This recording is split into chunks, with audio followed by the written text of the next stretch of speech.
savez tous ce qui va se passer après. Alors, laissez-moi vous parler un peu d'automobile.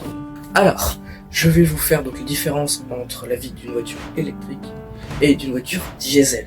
Donc, on va prendre deux exemples concrets. La voiture de chez Tesla, et après on va prendre une marque française, la Renault Captur, ici présente, qui sera parfaite pour représenter les voitures thermiques. L'électrique, écologiquement parlant, sur un seul trajet, c'est vrai que l'électrique est beaucoup plus écologique. C'est pas tout à fait vrai sur la vie. Imaginons qu'en 2020, vous avez acheté une Tesla neuve.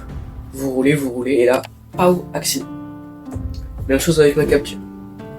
Acheté 2029, et là j'ai eu un accident.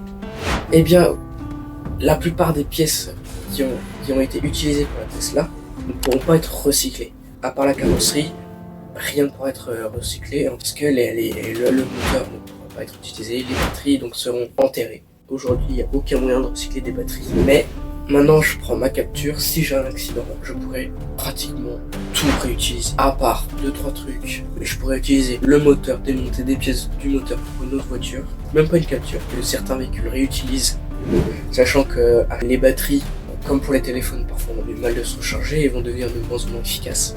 La vie d'une électrique est beaucoup plus polluante. En effet de CO2, oui, mais sur les pièces qui vont être utilisées, presque la totalité de la Captur pourrait être assemblée dans une autre voiture.